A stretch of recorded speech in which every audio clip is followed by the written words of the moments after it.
Return. ये topic हम लोग डिस्कस कर लिए थे कि रिटर्न कैसे कैलकुलेट करेंगे, एक एग्जांपल भी मैंने डिस्कस किया था।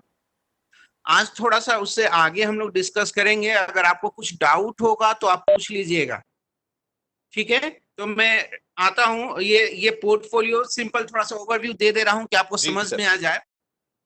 Portfolio means combination of assets where you invest your money. Suppose आपको 100 रुपीज इन्वेस्ट करना है, आप किसी एक एसेट्स में ना इन्वेस्ट करके, यानी एक एसेट्स मतलब एक अल्टरनेटिव जहां पर आप इन्वेस्टमेंट करते हैं, अपना कई इन्वेस्टमेंट सेलेक्ट करते हो आप, कई एसेट सेलेक्ट करते हो कि मुझे यहाँ पे इन्वेस्टमेंट करना है। तो उस कॉम्बिनेशन को, जहां पे आपने अपना इन्वेस्टमेंट किया है, उस कॉम्बिनेशन ऑफ एसेट्स को हम लोग बोलते हैं पोर्टफोलियो। अगर मैं आपसे पूछूं कि एज ए इन्वेस्टर आपका पोर्टफोलियो क्या है, तो आपका आंसर ये होना चाहिए कि अपने टोटल इन्वेस्टमेंट अमाउंट का 50% मैंने शेयर मार्केट में लगाया है, 10% मैंने रियल एस्टेट में लगाया है और 10% मैंने बैंक में एफडी किया। इस तरह कुछ आपका आंसर होगा, यानी कि टोटल इन्वेस्टमेंट आपने कहां कहां डाइवर्सिफाइड किया है। आपका ये डाइवर्सिफिकेशन ही जो है ये आपके पोर्टफोलियो को बताता है। अब ये पोर्टफोलियो जो है जरूरी नहीं कि एक ही जगह हो, केवल बैंक में ही हो या केवल स्टॉक मार्केट में। स्टॉक मार्केट में जाके आप अलग अलग शेयर्स के स्टॉक में कर सकते हैं। जैसे एक्स कंपनी के शेयर्स में आपने कुछ पैसा लगा दिया, वाई कंपनी के शेयर।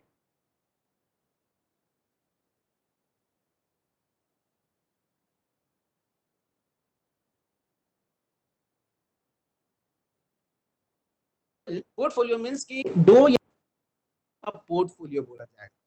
अब क्वेश्चन ये है, स्क्रीन जा रहा है क्या?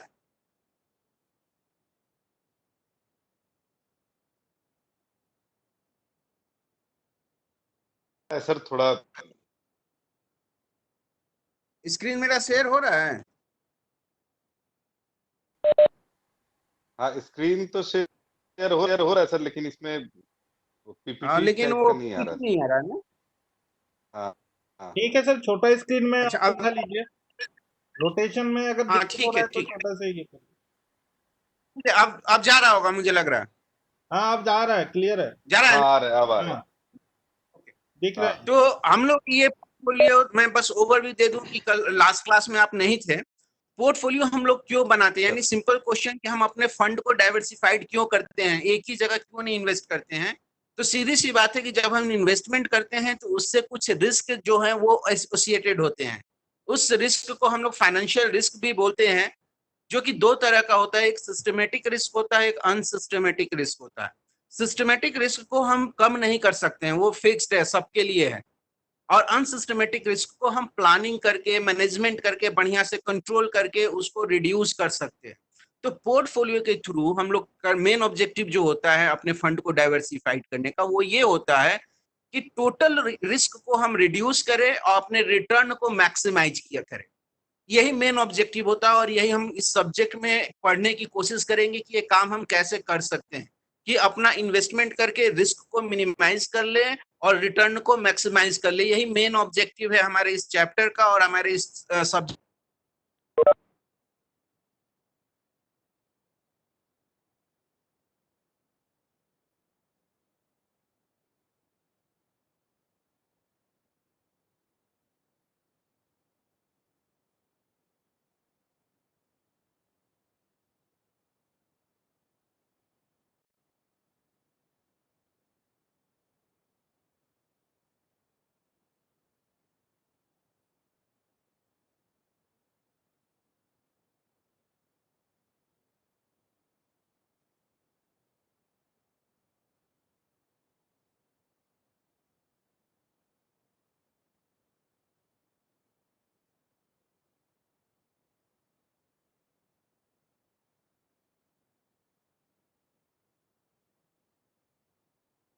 Hello.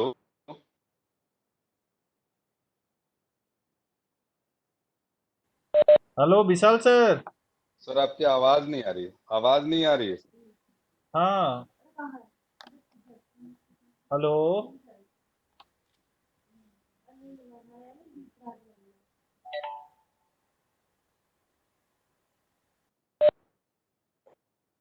Hi, good evening, Gautam sir and all. Good evening Kunal ji. मैं कॉल कर रहा हूँ उनको।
हेलो।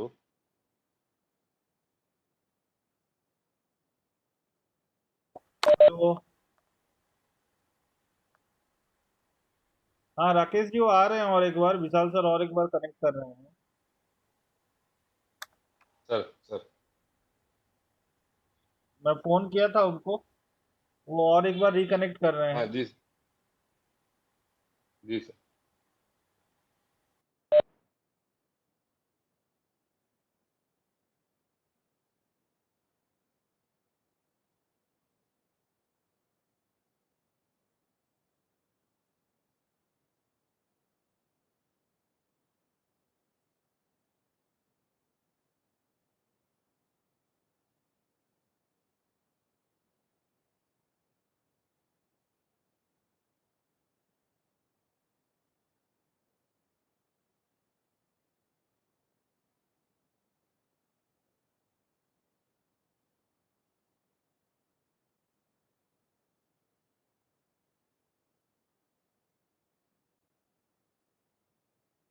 राकेश जी नमस्कार।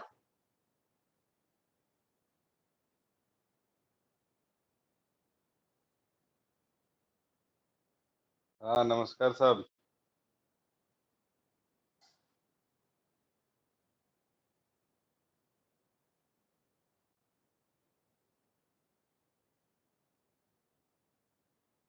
कुणाल जी आवाज आ रहा है?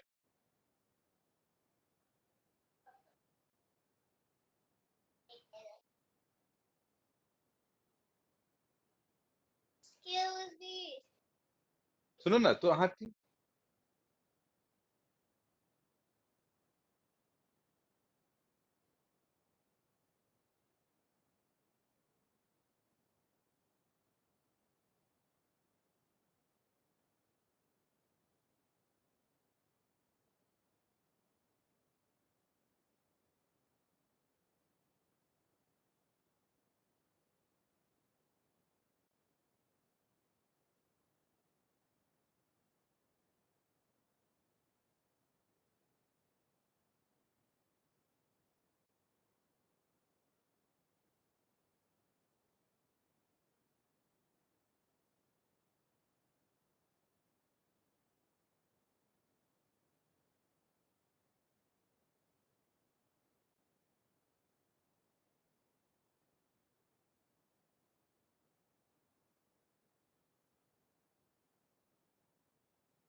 कुणाल जी मेरी आवाज आ रही है?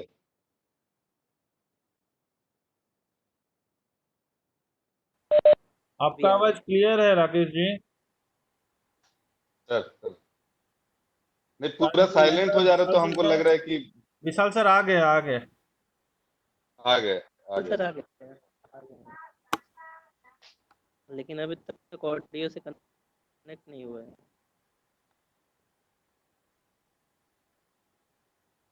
हाँ विशाल सर, हेलो।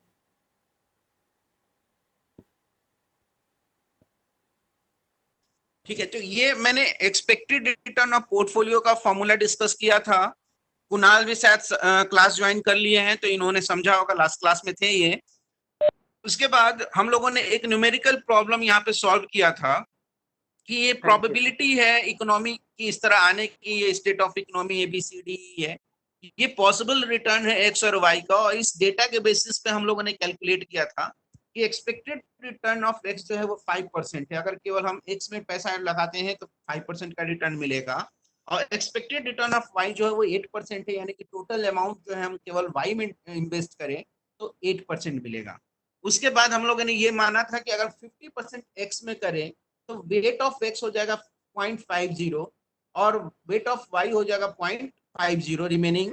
तो इस केस में जो एक्सपेक्टेड रिटर्न ऑफ पोर्टफोलियो हो जाएगा वो हो जाएगा 6.5%। इतना हम लोगों ने डिस्कस किया था, और यही हमारा जो ये मैं डेटा दिया हूं, ये डेटा हमारा बेस रहेगा आगे के प्रॉब्लम को समझने के लिए, रिस्क को समझने के लिए। तो अब आते हैं हम लोग रिस्क के पॉइंट पे डिस्कस करते हैं। ये पॉइंट मैंने डिस्कस कर यहाँ तक डिस्कस हो गया था। अब आता है पोर्टफोलियो रिस्क। क्वेश्चन ये है कि पोर्टफोलियो रिस्क होता क्या है।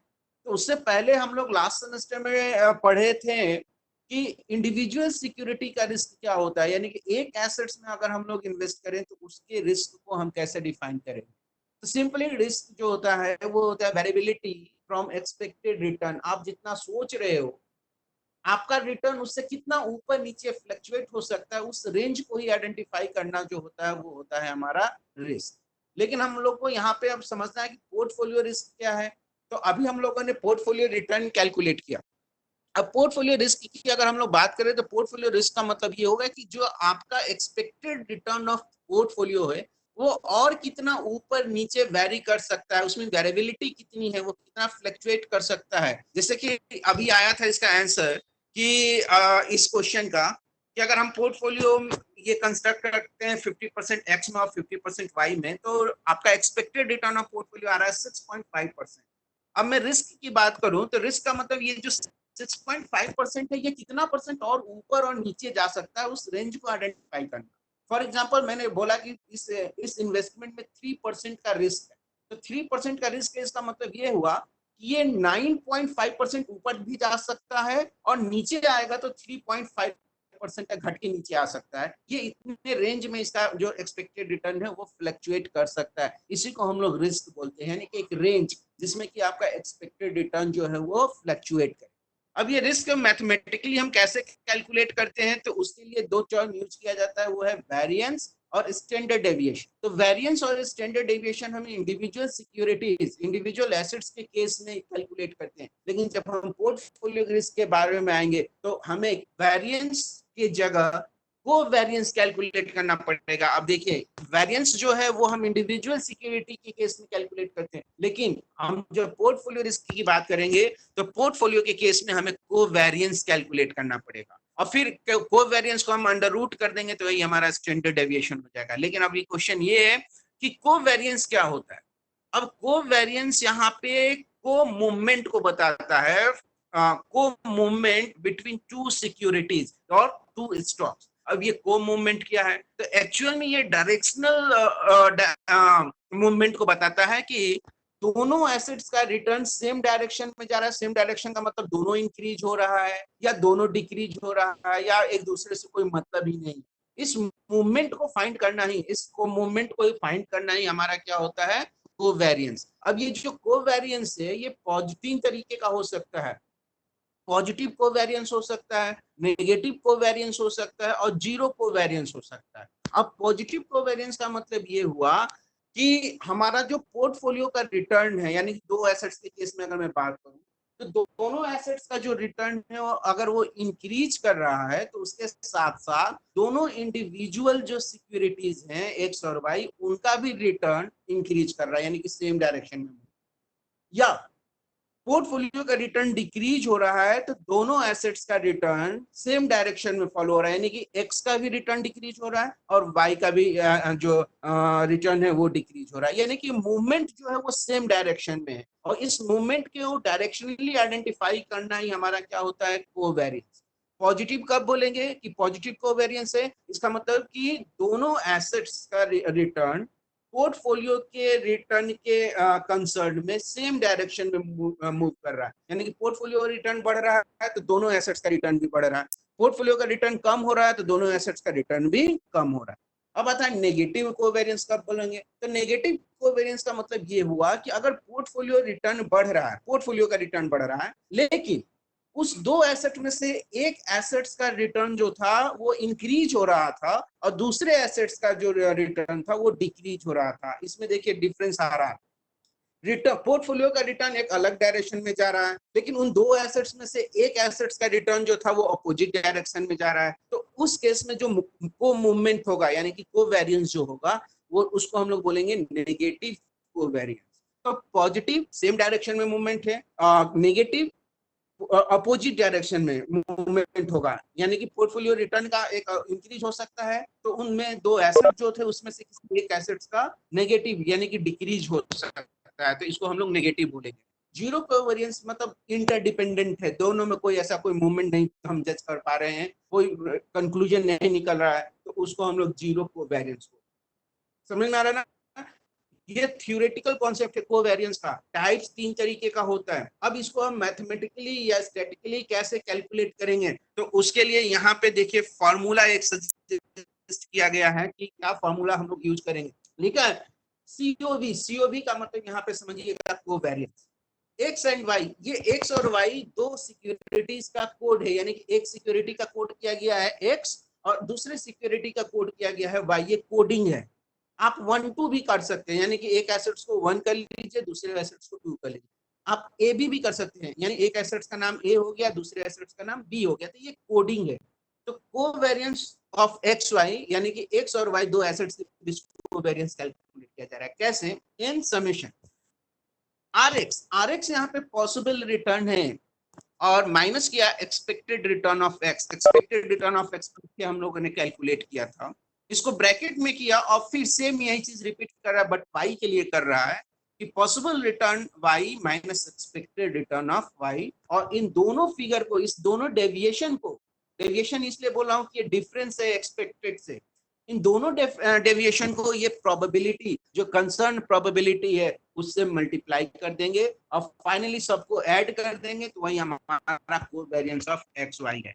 अब क्वेश्चन है कि ये डेटा मिलेगा कहाँ से आपको, तो ये क्वेश्चन में डेटा रहेगा, मैंने बोला था कि ये वाला जो मैं डेटा लिया हूँ, यही बेस डेटा होगा और इसी के डेटा के बेसिस पे हम लोग समझेंगे। तो देखिए ये स्टेट ऑफ इकोनॉमी ABCD दिया ही हुआ है, प्रोबेबिलिटी यही P है, ये P है, और यहाँ पे देखिए X जो है ये RX जो वहां पे लिखा हुआ था वो हो जाएगा, और यहाँ पे Y जो लिखा है ये RY हो जाएगा, और एक्सपेक्टेड रिटर्न ऑफ एक्स जो ब्रैकेट में लिखा हुआ था ये हो जाएगा आपका एक्सपेक्टेड रिटर्न ऑफ एक्स, हमने 5% कैलकुलेट किया था, और y के केस में ये तो rx ये ry होगा जो आपको यहाँ रो कॉलम में दिया है, लेकिन एक्सपेक्टेड रिटर्न ऑफ y हमने कैलकुलेट किया वो है 8%, तो डेटा यहाँ से वहां जाएगा। ठीक है, तो अब वहां पे आते हैं हम लोग कैसे कैलकुलेट करेंगे, तो उसके लिए भी हम एक टेबल फॉर्म कर सकते हैं या इस इक्वेशन के बेसिस पे भी सॉल्व कर सकते हैं। मेरा जो सजेशन होता है, जो इजी होता है वो होता है टेबल फॉर्म में कैलकुलेशन करना, लेकिन मैं यहाँ पे दोनों चीजें करके दिखाया हूँ, आपको जो इजी लगे आप कर सकते हैं। तो कोवेरिएंस ऑफ एक्स वाई सबसे पहले हम लोग देखते हैं कि इक्वेशन फॉर्म में हम इसको कैसे सॉल्व करेंगे।